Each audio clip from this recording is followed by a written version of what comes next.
All right, well, let's talk about a bunch of companies that may be the next Marco. And of course, the Startup Daily Best in Tech Awards will be announced on September 6th.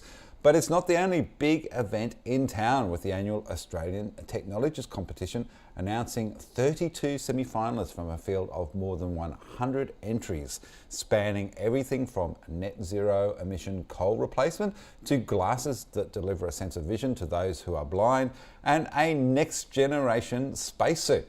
Could come in handy. Well, to tell us about them, Carolyn from Scalare Partners, organisers of the ATC, joins me once again. Carolyn, great to catch up with you. I looked through this list and I have to say there is a little bit of overlap here. Some of the companies you've selected are finalists in the Startup Daily Best in Tech Awards. I'm thrilled to sort of see that they're kicking goals all over the place. But what an amazing bunch. I also know, as the chair of the judging group, how hard it is to pick the best of what is already the best. How did you guys go narrowing it down? I know, it's so tough. So as you said, we had, over 100 entries. There were 32 semi-finalists, and then now we're at 21 ultimate finalists across 10 awards, one of which includes the ultimate tech company across all of those different verticals. It's been really challenging. I think the fact that we have the 9 different genres, I guess, meant that they were kind of competing within those genres initially, which makes it a bit easier. But it was so hard to get it down to that 21. There's some fantastic tech out there. It's been a really amazing process.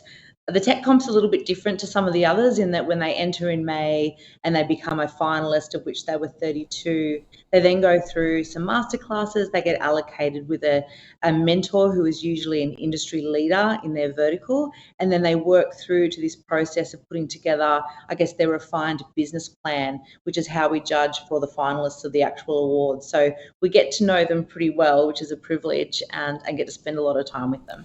Yeah, the ATC is now in its 13th year, and it's not like Startup Daily where we're going to have a dinner and here's your award, congrats, slap on the back. You guys are actually helping build these companies to take on the world.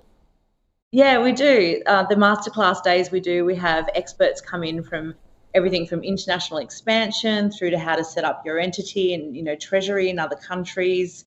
Patent lawyers come and present, people talking around people and culture, how to refine your pitch. So we really work very closely with them and align with these mentors to try and get them the best possible chance at success coming out of the event, whether they're a semi-finalist or they win an award or not. They all walk away with something really valuable, and it's free to enter. It's a very small format, kind of intimate process. They gain a lot of value from each other, from the mentors and experts, and they also get to meet, a bunch of investors and then, have the big fun awards night at the end as well. It's like a win-win for everybody. Well, you've got 2 coming up in Sydney and Melbourne on, I think it's the 12th of September, or 12th in Melbourne, yep, and I think the 28th in Sydney. Tell us a little bit about those moments, and then of course you'll be looking forward to next year. So for companies who want to be involved, what should they do?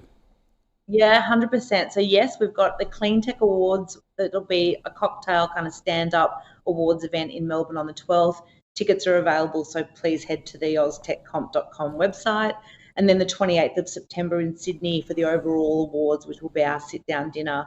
And one of the reasons why we presented the awards like that is there was a lot of sponsorship, a lot of interest and enthusiasm from Victoria in particular around clean tech with some of our sponsors like the Department of Industry, Science and Resources and Department of Climate Change, Energy and Environment, big sponsors down there in Victoria. We've got Citibank, Think and Grow, FB Rice, Investment New South Wales, National Stock Exchange. Everyone's really excited to work with and get to know these startups. So we will be planning for next year. We want it to be bigger and better.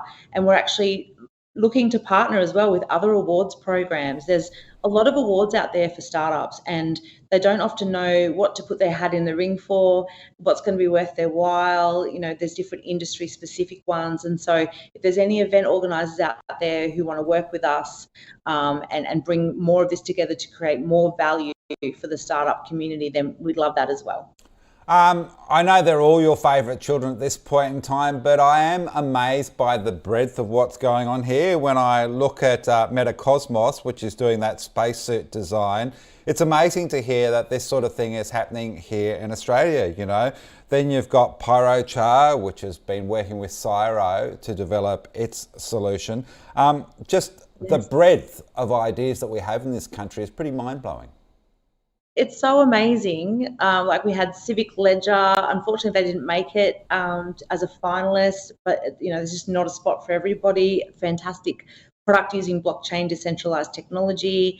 There's an amazing company. The name slips me right now, but they've created a robot that actually does the occupational health and safety checks of buildings, external sides of buildings that need to happen every 5 years via robots. So you don't need to use humans or drones. There's this, like you said, the spacesuit, the vision glasses.